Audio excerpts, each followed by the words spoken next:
Olá pessoal, sejam bem-vindos à aula número 10 do nosso curso de Termodinâmica Clássica. Nessa aula trataremos da energia de Helmholtz e energia de Gibbs, relações de Maxwell e a dependência das funções de estado, ou seja, entalpia, energia interna e as novas energias que aprenderemos na aula de hoje, que é a energia de Helmholtz e Gibbs, em relação às variáveis temperatura, pressão e volume. Então, qual o critério para um processo espontâneo ou equilíbrio? Nós sabemos nesse momento que ocorre com aumento de entropia, processo espontâneo, quando o sistema é isolado. Quando a variação de entropia passa a ser zero, o sistema atinge o equilíbrio. Então, nós não sabemos a direção de um processo para um sistema fechado, onde ocorre troca de energia entre o sistema e a vizinhança. Então, pela segunda lei da termodinâmica, num sistema isolado, durante o processo espontâneo, a entropia vai aumentando até atingir o seu máximo. Quando atinge o máximo, ela para de variar e o sistema passa a operar reversivelmente, o processo passa a operar reversivelmente, ou seja, o sistema está em equilíbrio. Para um sistema fechado, a temperatura e pressão constante, o que nós sabemos? Nós só sabemos pela desigualdade de Clausius que ds é maior que dq sobre t. Isso durante o processo espontâneo. Quando atinge o equilíbrio, ds é igual a dq sobre t. Então vamos partir da desigualdade de Clausius para entender critérios de espontaneidade e de equilíbrio para um sistema fechado. Então, pela primeira lei de termodinâmica, sabemos que du é dq dw. Então, nós temos duas opções de processo, ou a volume constante ou a pressão constante. Então, a V e T constantes, então meu dV é igual a zero, consequentemente, meu trabalho é igual a zero. Ou seja, vendo a primeira lei da termodinâmica, du é igual a dq. Então, partindo da desigualdade de Clausius, onde ds é maior ou igual a dq sobre t, onde aparece dq, eu vou substituir por du. Então, vai ficar du é menor ou igual a tds. Então, du é menor ou igual a tds. Repetindo, a volume constante. Se o sistema fosse isolado, meu du seria zero. Então, quando du é igual a zero, passa a ter o critério de espontaneidade e equilíbrio para um sistema isolado, ou seja, a entropia é maior ou igual a zero. Já para um sistema não isolado, ou seja, um sistema fechado, du menos tds, então vou passar esse termo para o lado de cá, du menos tds é menor ou igual a zero. Então, agrupando as diferenciais, fica U menos TS menor ou igual a zero. Essa soma, energia interna menos temperatura vezes entropia, eu vou definir como energia de Helmholtz. Então, o critério de espontaneidade para um processo, a temperatura e volume constante, passa a ser a queda da energia de Helmholtz. Então, a energia de Helmholtz vai caindo durante o processo espontâneo, tá, até atingir o seu mínimo. Quando atinge o mínimo, para de variar, dA é igual a zero, e o sistema está em equilíbrio. Já no processo, a pressão e temperatura constantes, eu vou ter que levar em consideração trabalho, porque eu posso ter variação de volume, então eu tenho trabalho. Então, agora, dentro da expressão para dq, vai ter du mais P delta V. Então, substituindo essa expressão, eu vou ter du menor ou igual a T ds, igual nós tínhamos no anterior, mais esse termo que é menos PDV. Então, toda essa soma agora passa a ser menor ou igual a zero. Então, esse termo, agrupando esses termos numa única diferencial, eu vou ter U menos TS mais PDV menor ou igual a zero. E essa soma eu vou definir com uma nova função de estado chamada energia de Gibbs. Então, lembrando que U mais PV é igual a entalpia, eu posso escrever energia de Gibbs, definir energia de Gibbs como sendo entalpia menos TS.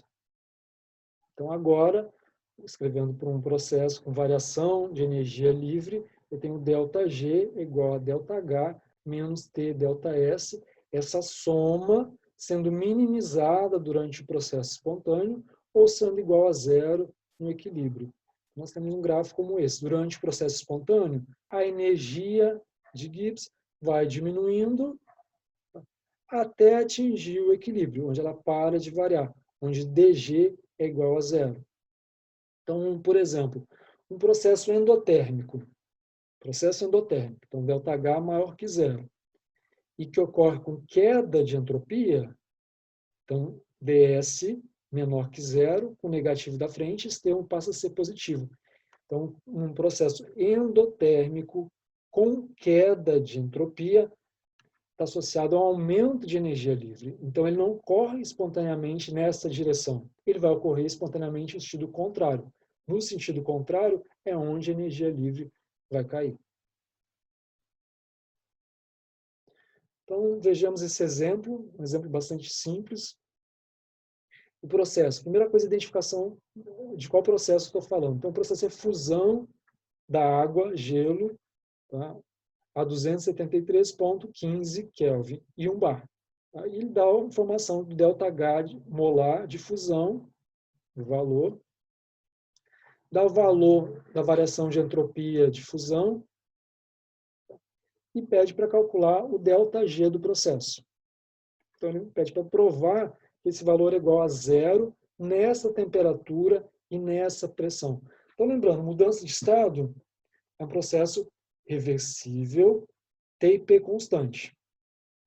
Então, minha variável é temperatura e pressão. Então, qual o critério de espontaneidade e equilíbrio a T e P constante? Então, se o processo é reversível, já diz que está em equilíbrio. Consequentemente, ΔG para esse processo é igual a zero. Então, se eu substituir aqui na minha fórmula ΔG igual a ΔH menos T ΔS, as informações dadas pelo problema, então, lembra, só chamando a atenção que o meu ΔH está em kJ, enquanto que o meu ΔS está em joule. Então, passando todos para joule, substituindo na temperatura dada, 273,15, então 0 graus, 1 atm, é o ponto de equilíbrio entre o sólido e o líquido. Então, neste ponto, nessa temperatura, substituindo nessa expressão, ΔG é igual a zero. Se eu substituir uma temperatura menor do que este valor, isso me gera um ΔG maior do que zero, indicando que a água não vai, a água no estado sólido não vai espontaneamente para o estado líquido. Certo? Já em temperaturas maiores do que 273,15, eu vou ter um ΔG de fusão menor do que zero, indicando que a água vai passar do estado sólido para o estado líquido. Então, neste exemplo, nós temos também um processo de mudança de fase, é uma vaporização. Então, um mol de água a 1 atm e 100 graus. Eu quero calcular o ΔG e o ΔA deste processo. Muito bem, então lembrando, ΔG vai ser igual a ΔH menos T ΔS. Chamando a atenção que é um processo que está ocorrendo a pressão e temperatura constante. Esse processo está em equilíbrio e é isotérmico. Então, processo reversível isotérmico, ds é igual a dq sobre t. Ou seja, ΔS é igual a Q dividido por temperatura. Como a pressão é constante, calor trocado da pressão constante é igual a ΔH. Então, substituindo aqui na fórmula onde aparece ΔS, eu vou substituir por ΔH sobre T. Este T corta com T de baixo e fica igual a ΔG é igual a ΔH menos ΔH, que é igual a zero. Ou seja, o processo está operando reversivelmente, está em equilíbrio a temperatura e pressão constante. E nessas condições, a variação da energia de Gibbs é igual a zero, como se espera.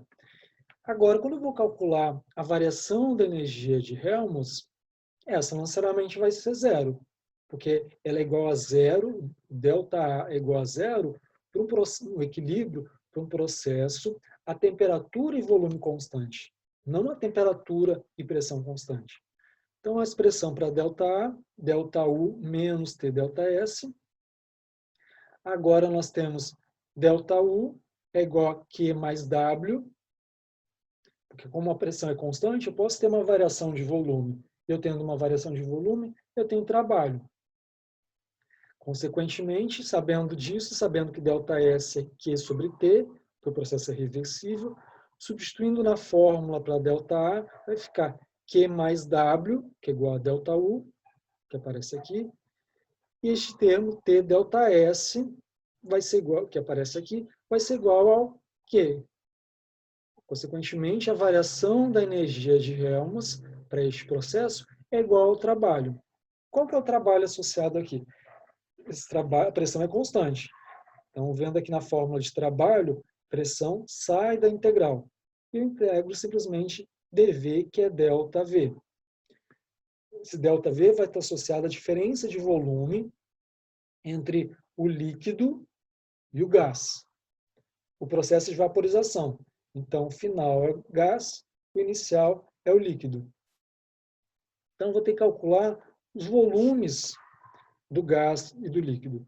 Para calcular o volume da água líquida a 100 graus,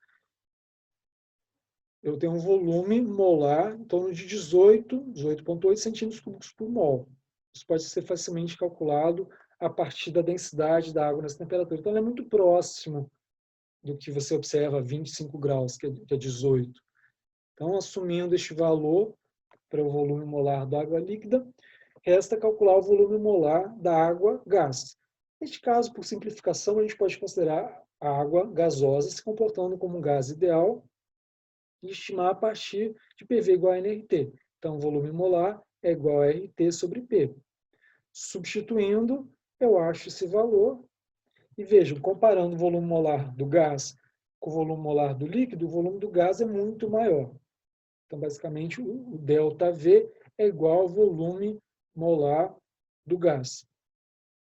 Então, substituindo aqui na fórmula, isso sendo multiplicado por 1 atm, que essa é a pressão, eu tenho o trabalho. Lembrando aqui que é negativo. Quando eu fizer esse processo, quem vai estar realizando o trabalho é meu sistema sobre a vizinhança, vai estar expandindo. Então, tem um trabalho aqui negativo, convertendo as unidades, então aqui está em centímetros cúbicos vezes ATM. Botando numa unidade de energia, convertendo para joule, isso dá menos 3,10 kJ. Então, esse trabalho realizado pelo sistema vai ser igual à variação da energia de Helmholtz.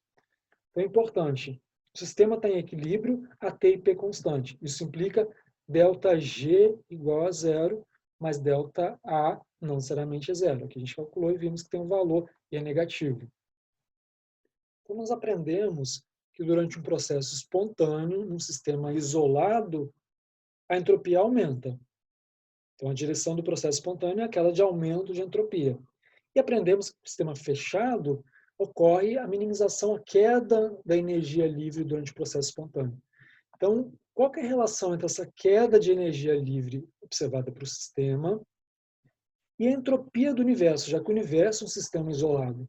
Então, eu não posso ter uma situação onde a minha energia livre caia durante o processo espontâneo, energia livre de quem? Do sistema caia durante o processo espontâneo, e isso não esteja associado ao aumento de entropia do universo. A entropia do universo tem que aumentar. Essas duas leis têm que andar juntas, são casadas.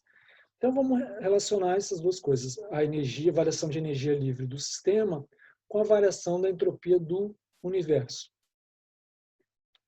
Então, a vizinhança, que a gente vai utilizar o termo aqui em inglês, surrounding, tá? Eu vou considerar em equilíbrio. Então, dentro do meu sistema está ocorrendo um processo, espontaneamente, mas a minha vizinhança está em equilíbrio.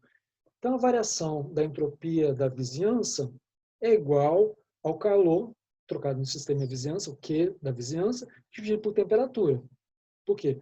Porque minha vizinhança está em equilíbrio. Mas o calor trocado entre a vizinhança ele vai ser igual ao do sistema com sinal trocado. Então, Q da vizinhança sobre T é igual a menos Q do sistema sobre T. A pressão sendo constante, o Q do sistema é igual a ΔH. Calor trocado a pressão constante é igual à variação de entalpia. Então, eu posso escrever ΔS da vizinhança, vou substituir aqui por ΔH, menos ΔH do sistema sobre T. Muito bem. Então, a variação de entropia do universo, ela vai ser igual à variação de entropia da vizinhança, mais a variação da entropia do sistema. Então, onde aparece ΔS da vizinhança, eu vou substituir por menos ΔH do sistema sobre T.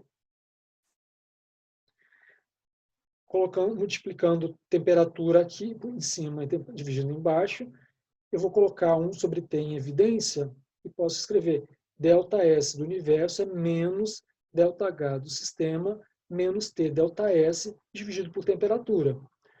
ΔH do sistema menos T ΔS do sistema é igual a ΔG do sistema. O sinal negativo da frente fica negativo, menos ΔG do sistema dividido por temperatura. Então, quando eu comparo a variação da entropia do universo com a variação da energia livre do sistema, o que eu observo?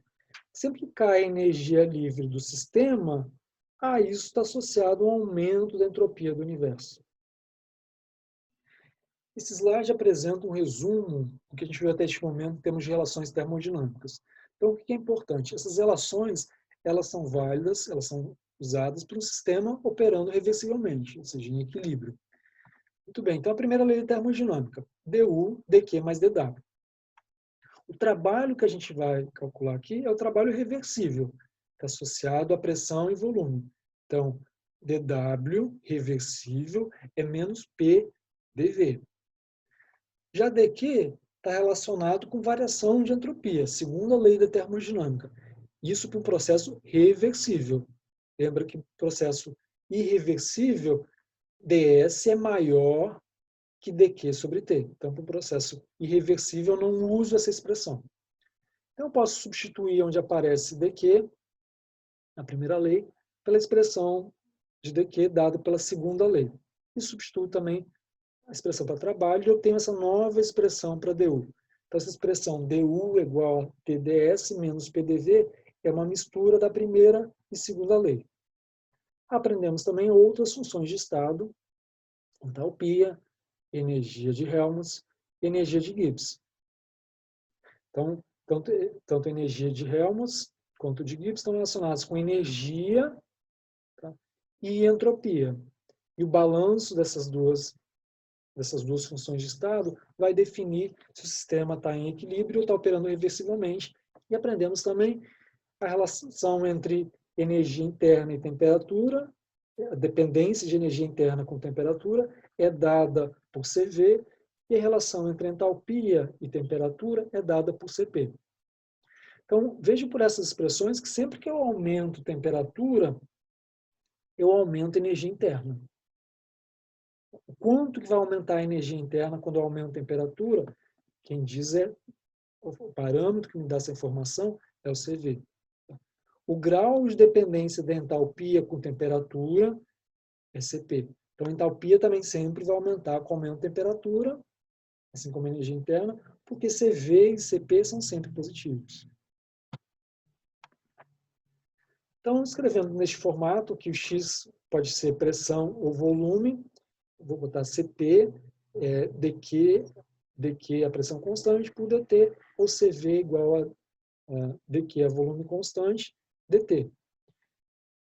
Onde aparece dq, eu vou colocar T ΔS. Então, existe uma relação entre CP e CV e ΔS. Então, se for a pressão constante, eu vou ter variação de entropia por temperatura a pressão constante. Então, eu passo a ter essa expressão aqui, ó, CP é igual a T, ds dt, a P constante, ou se for a volume constante, eu tenho CV. Então, CV vai estar relacionado com ds dt, a V constante. Ou seja, vendo essas expressões e comparando com as anteriores, meu CP e CV dá o grau de dependência de U por T, de H por T, mas também dá o grau de dependência de entropia por temperatura.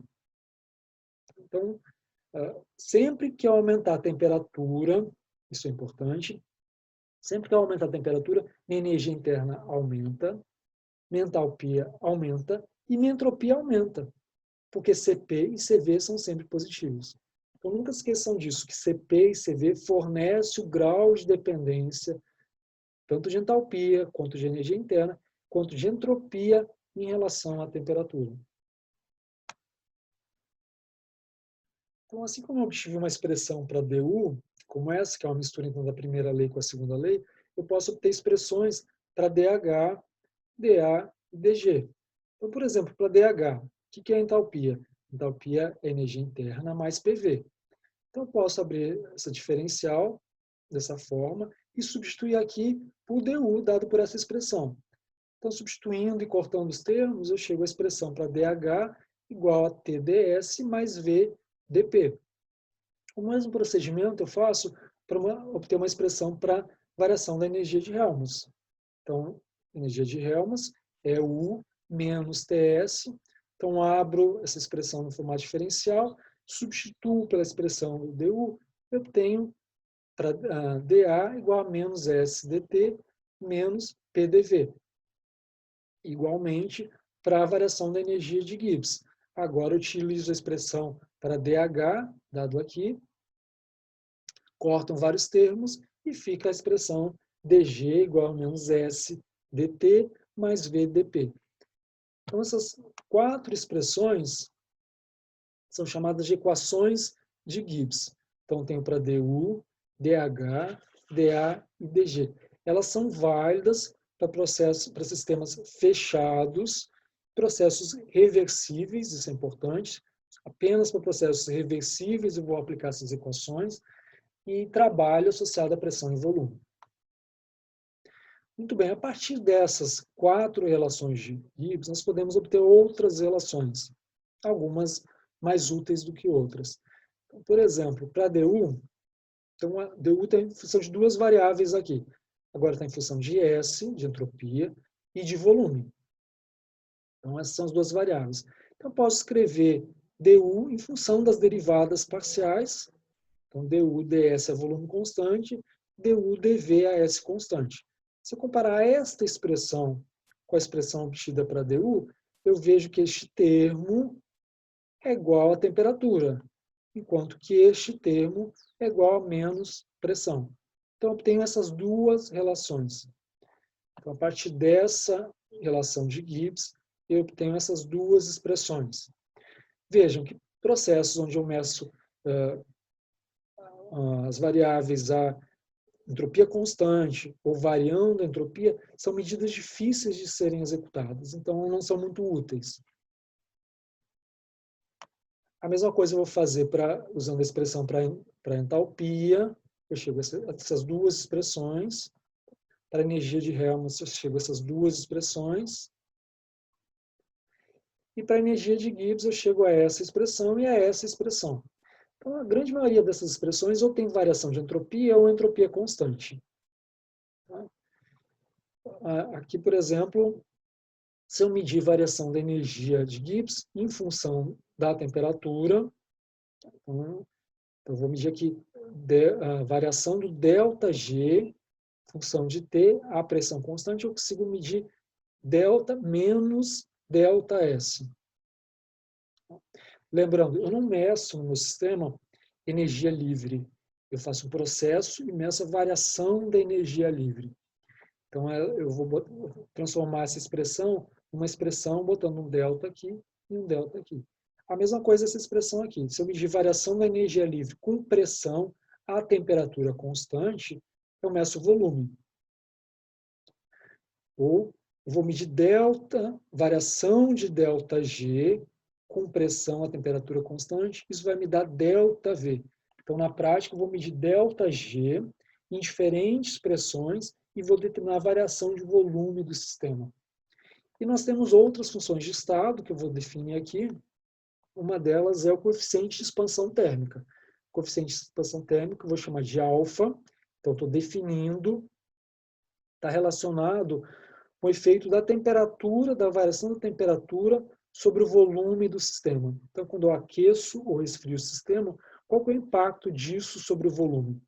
Vocês já podem imaginar que esse coeficiente de expansão térmica ele vai ser maior para gases do que fases condensadas. Se você alterar o volume, alterar a temperatura de um sólido, o efeito disso sobre o volume é muito pequeno. Então, o alfa vai ser pequeno. De um líquido já é um pouquinho maior. Se você alterar a temperatura do líquido, ele tem uma variação de volume um pouco maior comparada com o sólido. Já gases, não. Se você varia a temperatura do gás, isso implica num efeito grande sobre o volume. Então, essa é uma nova função de estado chamada coeficiente de expansão térmica. Outra função de estado que nos interessa é o coeficiente de compressibilidade ou compressibilidade isotérmica. Você vai encontrar nos livros como kappa ou como beta. Então, aqui está como kappa. Kappa está relacionado com o efeito da pressão sobre o volume. Não confundir compressibilidade, coeficiente de compressibilidade, com fator de compressibilidade, que é o Z, que nós vimos no capítulo de propriedade de gás. Então, ele está relacionado com o efeito da pressão sobre o volume. Então, se eu pressurizar, por exemplo, um sólido ou um líquido, o efeito disso sobre o volume é pequeno. Então, consequentemente, o kappa é pequeno. Então, agora nós vamos aplicar uma relação matemática chamada de relação de reciprocidade de Euler a essas 4 equações de Gibbs. Então, o que diz essa relação matemática? Uma função z, função de x e y, então escrever em função das derivadas parciais, então dz, dx a y constante, dz, dy a x constante. Então, derivadas parciais, z, repetindo, função de x e y. Eu posso definir este termo aqui como m e este termo aqui como n. Então, m vai ser dz, dx a y constante, enquanto que n estou definindo como dz, dy a x constante. Aplicando essa reciprocidade de Euler, ele obtém essa relação. dm, dy a x constante é igual a dn, dx a y constante. Então, vou aplicar essa relação matemática às minhas equações de Gibbs. Então, por exemplo, nessa expressão aqui, que é a equação de Gibbs para du. Então, eu tenho o quê? Meu temperatura é M, menos P é N. O meu X vai ser a entropia e meu Y vai ser volume. Então, identificadas as variáveis na minha equação de Gibbs, eu vou aplicar essa relação de reciprocidade de Euler. E obter isso. Ó, dt dvas constante é igual a menos dp ds a volume constante. Então, medir isso, obter essa relação, equivale a obter esta relação. Então, essas relações que se obtêm aplicando a reciprocidade de Euler são chamadas de relações de Maxwell. Então, vejamos, aplicando as relações de Maxwell, as diferentes equações de Gibbs, eu obtenho essas relações. Então, vejam que tem certas relações que não são tão úteis. Então, aqui eu tenho entropia constante, que é um problema, né? Aqui eu passo a variar a entropia. Então, não melhorou em nada a minha expressão. Aqui também entropia constante, aqui entropia variável. No entanto, existem duas relações de Maxwell que são bastante úteis e interessantes. Então, eu medir o efeito de entropia, o efeito de volume sobre a entropia à temperatura constante, é a mesma coisa que eu medir a relação entre variação de pressão por temperatura a volume constante. Então, isso é fácil de ser medido. Tá? E medindo isso, eu obtenho essa relação mais complicada. A mesma coisa, medir efeito de pressão sobre a entropia à temperatura constante, equivale a medir, sinal negativo, efeito de temperatura sobre volume à pressão constante. Então, essas duas relações de Maxwell são as mais úteis. Então, vamos resumir o que a gente viu até este momento. A gente viu termos de funções de estado. Então, a gente tem energia interna, entalpia, energia de Helmholtz e energia de Gibbs. escritas nas formas de diferenciais, dão as 4 relações ou 4 equações de Gibbs, e aqui estão as relações de Maxwell correspondentes. Então, você tem todas essas relações de Maxwell. Cada uma delas gera uma relação de Maxwell. Então, a ideia é nós utilizarmos as relações de Maxwell, junto com as equações de Gibbs, para entender a dependência das funções de estado em relação às variáveis temperatura, pressão e volume. Então, vamos começar com a energia interna. Qual a dependência da energia interna em relação ao volume? Ou seja, dU, dV a T constante. Eu quero uma expressão para isso. Então, considerando processo isotérmico, dU, a temperatura constante, vou botar a temperatura constante aqui e temperatura constante aqui. Dividindo essa expressão por dV a T constante, eu chego a essa nova expressão, onde aparece variação de entropia por volume a temperatura constante. Algo complicado de ser medido. Já utilizando a relação de Maxwell, que me dá ds dV a T constante, sendo igual a dP dt a V constante, então vou substituir pela relação de Maxwell. E ainda mais, eu sei a relação entre pressão e temperatura, volume constante, que é dado pela razão do coeficiente de compressibilidade, o coeficiente de expansão térmica, alfa, pelo coeficiente de compressibilidade. Então, eu vou obter uma expressão simples para du, dv a T constante, e vai ser dada por alfa T sobre kappa menos P. Então, a ideia é essa, a gente obter novas expressões, uma nova roupagem para as expressões que dão a dependência das funções de estado em relação às variáveis. Já a dependência de U em relação à temperatura é dada por CV, como a gente já sabe. A dependência de entalpia em relação à temperatura é dada por CP. Agora, a dependência de entalpia em relação à pressão, vamos utilizar uma das equações de Gibbs. Então, vou dividir toda essa expressão por dP, a temperatura constante. Chego nessa expressão. Agora, eu vou utilizar essa relação de Maxwell para ds, dP, a T constante. Então, vendo dV, dt, a P constante, isso está relacionado com o coeficiente de expansão térmica. Então, posso chegar à expressão de dH, dP a T constante, sendo dado por menos T vezes volume, vezes alfa, mais volume. Então, essa expressão, vejam, eu tenho dois termos com sinais opostos. Alfa, coeficiente de expansão térmica, é geralmente quase sempre positivo. Certas situações, como a gente vai ver mais à frente, pode ter um alfa negativo, mas normalmente ele é positivo. Volume, eu posso trabalhar aqui com volume molar aqui, volume molar aqui, e, consequentemente, a entalpia que aparece aqui é a entalpia molar. Então, eu tenho dois termos de sinais opostos.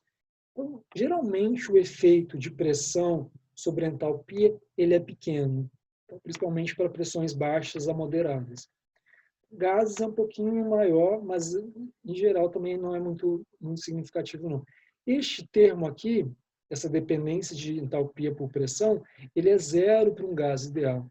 Assim como o gás ideal, dU, dV a T constante é zero, também dH, dP a T constante é zero. Ou seja, a entalpia de um gás ideal só depende de temperatura, assim como a energia interna só depende de temperatura. Bom, a dependência de entropia em relação à temperatura, como nós vimos anteriormente, é dada por CP. Então, valor alto de CP significa uma dependência grande de entropia em relação à temperatura. Olha que expressão interessante para a dependência de entropia em relação à pressão. Então, eu vou ter essa ds dP T constante, já é dado direto por uma das relações de Maxwell. E eu posso substituir aqui dV dt a P constante por V vezes alfa, sinal negativo. Então, essa é uma expressão bastante útil. Então, aonde que a dependência de entropia é maior em relação à pressão? Para gases ou fases condensadas? Quem tem maior alfa e volume? Se eu utilizar aqui entropia molar, eu utilizo aqui volume molar. Então, quem tem maior volume molar? gases. O volume molar dos gases é maior do que líquido e sólido. Assim como o coeficiente de expansão térmica. Quando você aquece o gás, isso produz um efeito sobre o volume, uma variação de volume maior comparado com líquidos e sólidos. Então, a dependência de entropia em relação à pressão é maior para gases. E chamando a atenção que está negativo.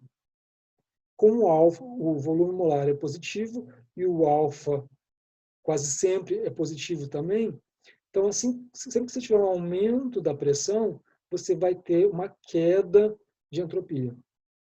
Então, existe uma relação inversa entre pressão e entropia, e esse efeito ele vai ser maior, essa queda de entropia com o aumento da pressão vai ser maior para gases comparado a fases condensadas.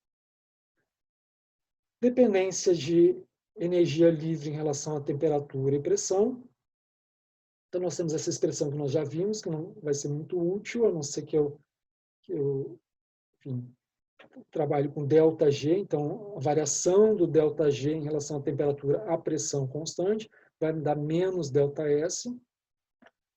E essa expressão que é mais útil, que é o efeito, a relação entre pressão e energia livre dada por volume. Então, se eu usar aqui ΔG, ao invés de usar simplesmente DG, eu posso utilizar ΔG. Então, vou ter aqui variação de ΔG. E, consequentemente, aqui eu vou ter ΔV.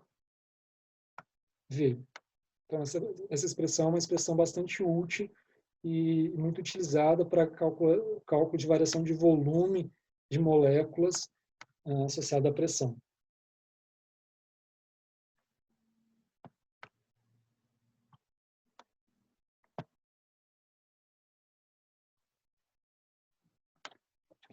Outra expressão interessante que podemos obter é para a diferença entre CP e CV.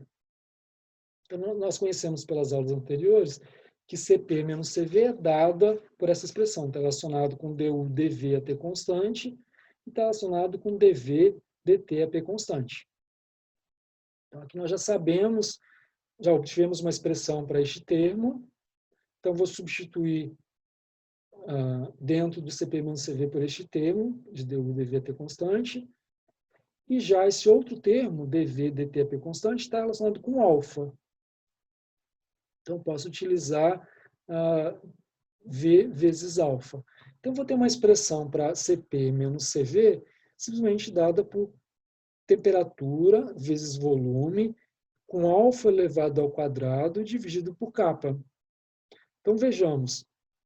Como eu falei, alfa é positivo, normalmente positivo, e aqui está elevado ao quadrado. Volume, eu posso trabalhar, volume sendo positivo, eu posso trabalhar com volume molar, e, consequentemente, CP e CV molares. Então, veja, por essa expressão, à medida que a temperatura tende a zero, a temperatura está em cima, à medida que a temperatura tende a zero, CP tende a CV, ou seja, a diferença entre CP e CV é igual a zero. E outra informação importante dessa equação é se a gente comparar a diferença entre CP e CV entre gases, líquidos e sólidos. Como você sabe, se estiver trabalhando aqui molar, volume molar vai ser maior para o gás, depois para o líquido e, por último, para o sólido. Assim como o alfa, o efeito da temperatura sobre o volume vai ser maior para um gás do que para um líquido, do que para um sólido. Então, comparando aqui para várias substâncias, estão no estado sólido, estado líquido. Veja que no estado sólido, a diferença entre CP e CV é muito pequena. São muito próximos. Por quê? Porque o volume molar, aqui eu estou trabalhando com CP molar e CV molar, então porque o volume molar é pequeno e porque o alfa também é pequeno. Consequentemente, a diferença entre CP e CV vai ser pequena. Quando já passa para líquido, veja o que acontece com a diferença entre CP e CV, já aumenta. Se eu fosse comparar ainda com gases, a diferença entre CP e CV é maior ainda para gases. Como eu falei, alfa quase sempre é positivo, o que significa que com o aumento da temperatura, o sistema aumenta o volume, isso gera um alfa positivo, mas tem certas situações que isso não ocorre.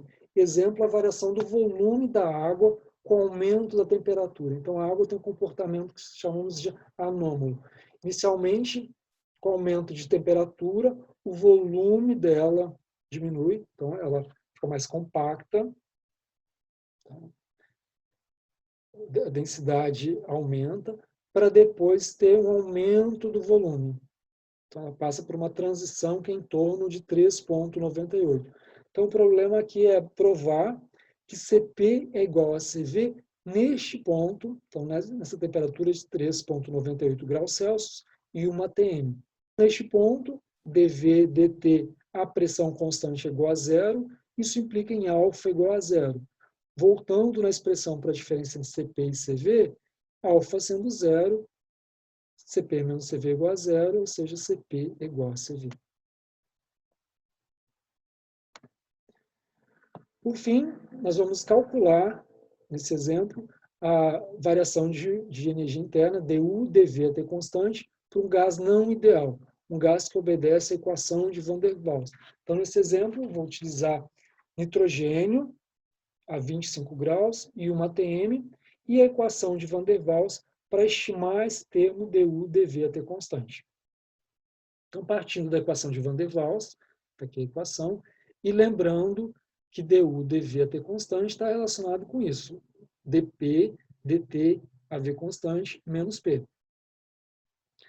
Então, o que eu preciso aqui? Eu preciso derivar a pressão por temperatura a volume constante, para substituir nessa equação. Então, o primeiro passo é isolar a pressão na equação de Van der Waals. Então, isolada a pressão, eu agora vou derivar P em relação à temperatura a volume constante, dando essa nova expressão. Substituindo aqui, então eu vou ter temperatura multiplicado por isso, menos pressão. Então, essa pressão, nessa menos pressão eu posso substituir pela própria expressão dada por Van der Waals. Então, vai ficar T vezes esta expressão, menos toda a expressão para a pressão dada pela equação de Van der Waals. Substituindo, eu chego a uma nova expressão bastante simples para dU, dV até constante. Vai ser dada por A, que é constante, então, de característica da equação de Van der Waals, é característica para cada gás, vezes volume ao quadrado sobre, número de mols ao quadrado sobre volume ao quadrado. Isso é o inverso do volume molar. Então, N ao quadrado sobre V ao quadrado dá o inverso do volume molar ao quadrado. Então, eu posso substituir, eu conheço o meu valor de A para N2, vou substituir A e posso calcular o volume molar utilizando simplesmente PV igual a NIT para simplificar. Então, apesar de eu estar assumindo que o gás se comporta como um gás de Van der Waals, para o cálculo do volume molar, eu vou simplificar utilizando PV igual a NIT. Então, substituindo aqui, eu vou ter A dividido por volume molar ao quadrado e obtenho um valor para dU, dV até constante igual a 0,23 joule por litro. Se nós fôssemos comparar a mesma temperatura, na mesma pressão, agora um outro gás como HCl, nós esperaríamos um valor maior ou menor para dU, dV até constante. Então, comparado com N2, HCl tem outros tipos de interação que N2 não pode fazer, como dipolo e o dipolo induzido. Então, as forças de interação HCl-HCl vão ser mais intensas, então, nessa mesma condição, do que comparado com N2. E, consequentemente, a gente observa uma dependência de dU, dV até constante maior. Tá? Visto que, lembrando, que quando eu meço o efeito de volume sobre a energia interna, eu estou medindo indiretamente algo relacionado com as forças de interação intermolecular. Muito bem, com isso nós encerramos a nossa aula número 10.